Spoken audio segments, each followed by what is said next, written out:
देखिएगा कि आधुनिक भारत और आधुनिक भारत का आज तीसरा एपिसोड है और तीसरे एपिसोड में हम यहाँ पहुंचे हैं कि भारत में यूरोपीय कंपनियों का आगमन। और याद रखिएगा कि सबसे पहले कौन यूरोपीय आए, तो पहले पुर्तगाल। कौन? पहले पुर्तगाल। पुर्तगाल के बाद आए डच, अंग्रेज, डेनिश का डेनमार्क, फिर फ्रांसिस। पुर्तगाल 1498 में, कब हो? 1498 में आते हैं। और याद रखिएगा कि 1595 में लगभग 100 वर्ष बाद डच, 1600 ईस्वी में अंग्रेज, 1616 में आता है डेनिश या डेनमार्क, फ्रांसिस 1664 में आते हैं।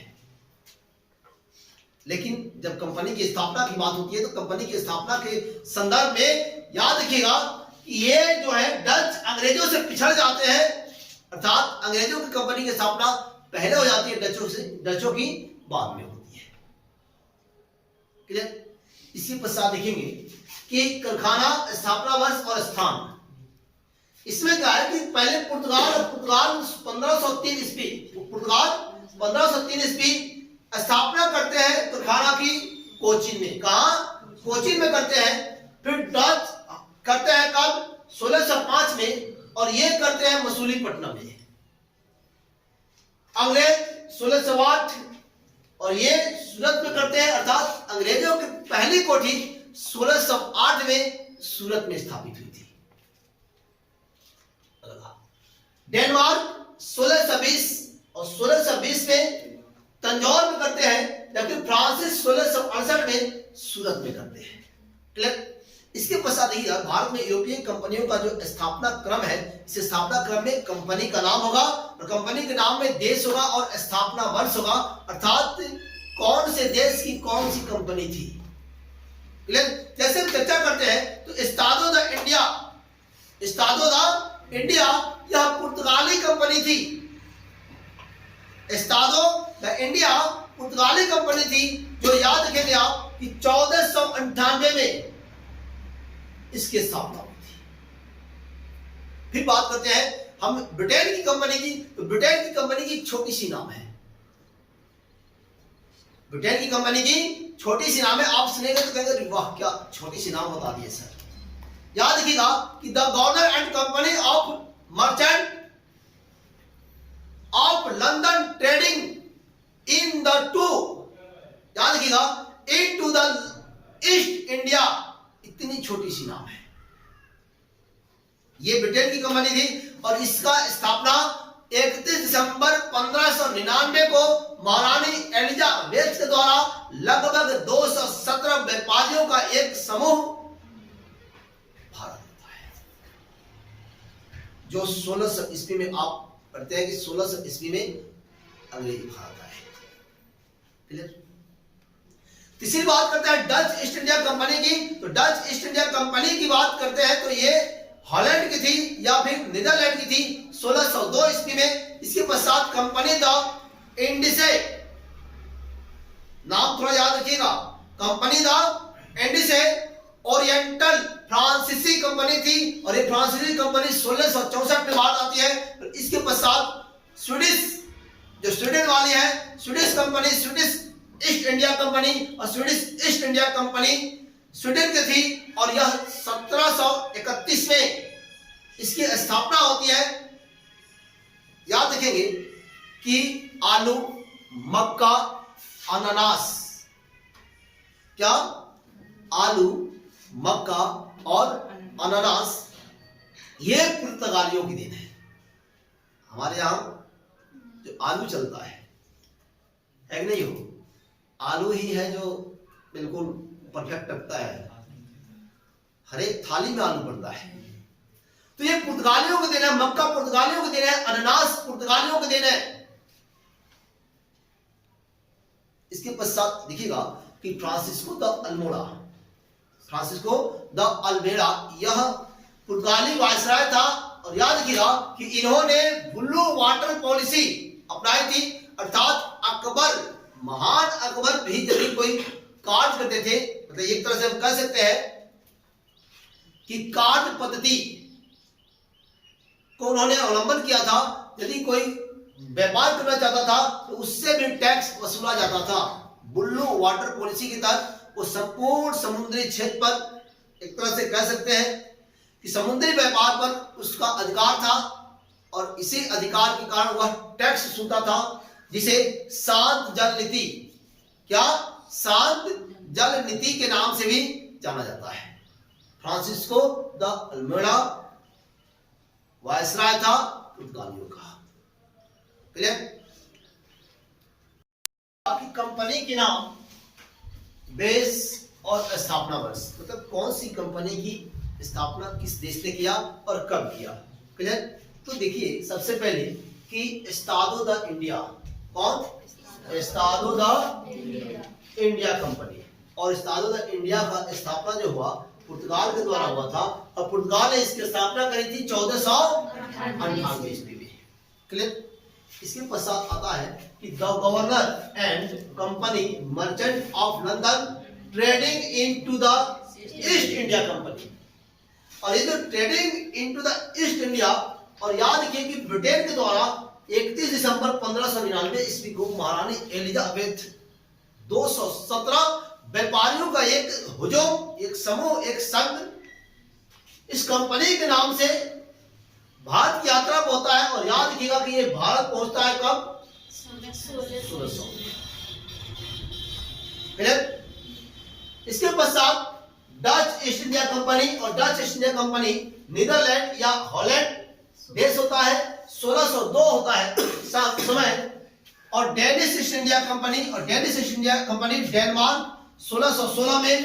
कंपनी द इंडिसे ओरिएंटलिस, इस कंपनी की स्थापना देखेंगे फ्रांसीसी। और 1664 में स्वीडिश ईस्ट इंडिया कंपनी की स्थापना स्वीडन 1731 ईस्वी में होता है। और इस तरह से आधुनिक भारत का यह एपिसोड समाप्त होता है।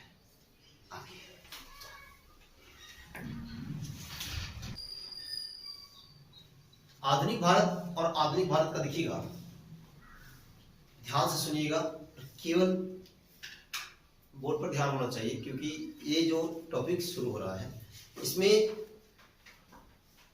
बहुत ऐसी बातें हैं जिससे क्या स्पष्ट हो जाए कि आखिर अंग्रेजों ने बंगाल को ही क्यों चुना। अंग्रेज बंगाल से अपने व्यापार की शुरुआत क्यों किए, क्यों वहां से व्यापार करने का अधिकार प्राप्त किए। कारण थी कि जब अंग्रेज भारत आए तो अंग्रेजों ने देखा कि यहाँ के जो राजा महाराजा है, जो सम्राट है, जो बादशाह है, ये सारे के सारे, याद रखिएगा, सारे किसमें लगे हो? भोग विलास में। किसमें? भोग विलास में। प्रजा के ऊपर कोई ध्यान नहीं है। जहांगीर के शासन काल में जहांगीर याद रखिएगा, जहांगीर और जहांगीर का जो प्रारंभिक अवस्था था, कौन? प्रारंभिक अवस्था था। इस प्रारंभिक अवस्था में जहांगीर ने कुछ अच्छे कार्य किए, लेकिन जब से जहांगीर के जीवन में एक तरह से कहे नूरजहां का आना हुआ, नूरजहां कौन हो? नूरजहां। और जैसे ही नूरजहां जहांगीर के जीवन में आती है, कौन? नूरजहां। और नूरजहां जब आती है तो नूरजहां के आते ही जहांगीर का जो ये दिमाग था, ये दिमाग बिल्कुल सा बदल गया और जहांगीर ने सब कुछ नूरजहां पर लुटाने के लिए आमदा हो गया। यहां तक कि शाही सिर भी उसे सौंप दिया। नूरजहां ने अपने राजनीति में भी हस्तक्षेप बढ़ा दिए।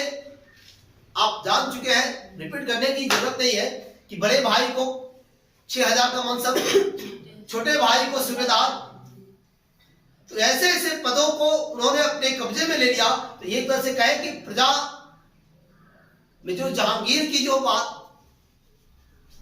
जो सही में कहे बादशाहत वाली मैसेज थी, इस मैसेज को जहांगीर ने अब भोग विलास में लगा दिया। प्रजा क्या कर रही है, कैसे रह रही है, सुख में उससे उसको मतलब नहीं रहा था। सिर्फ और सिर्फ अपने नूर के खूबसूरती के दीवाने हो चला था बादशाह जहांगीर। ये कहे तो कहीं भी अतिशोक्ति नहीं होगी। इसके पश्चात जहांगीर के बाद आप देखें शाहजहां को, किसको? शाहजहां को। और शाहजहां, ये जो शाहजहां था, शाहजहां के शासन काल में याद रखिएगा कि जब मुमताज की मृत्यु होती है, तो मुमताज की जब मृत्यु होती है तो याद रखिएगा कि इन्होंने ताजमहल का निर्माण प्रारंभ कराता है और ताजमहल के निर्माण कराने में काफी धन लगते हैं और इस धन को कहीं ना कहीं करारोपण से निकालना था। जनता में त्रस्तता थी, जनता बेचैन थी, प्रजा क्या थी, प्रजा परेशान थी। करारोपण से, टैक्सेस से एक तरह से कह सकते हैं कि इनके शासनकाल में करारोपण, और याद रखिए कि किसी एक महल को बनवाने में इतने सारे पैसे खर्च करने क्या जनता के हित में था? जनता के पैसे पानी की तरह ताजमहल में बहाए जा रहे थे, ताजमहल निर्माण में लगाए जा रहे थे। फिर जब आगे बढ़ते हैं तो औरंगजेब का काल आता है और औरंगजेब के शासन काल के दौरान आप याद रखिएगा कि पूछना ही नहीं है कि औरंगजेब के शासन काल में क्या हुआ, क्योंकि आप औरंगजेब भी पढ़ चुके ऑलरेडी वीडियो औरंगजेब का पढ़ा हुआ है, आप देख सकते हैं। देखिए औरंगजेब के शासन काल में भी यही अराजकता वाली स्थिति थी और इस अराजकता की दौर में एक व्यक्ति था जिसका नाम था मुर्शीद कुली खान। क्या नाम था? मुर्शीद कुली खान। औरंगजेब की मृत्यु 1707 में होती है। कब होती है? 1707 में होती है। और 1707 में जब मृत्यु हो जाती है तो उसी समय मुर्शीद कुली खान स्वयं को स्वतंत्र घोषित कर देता है और मुर्शिदाबाद को, किसको? मुर्शिदाबाद को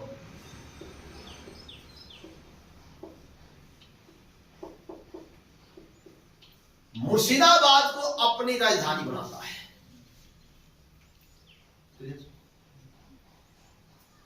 लेकिन याद रखिएगा कि स्वतंत्र भी घोषित किया, मुर्शिदाबाद की राजधानी भी बनाया, लेकिन वह बादशाह फर्रुखसियर को वार्षिक नजराने देते रहा।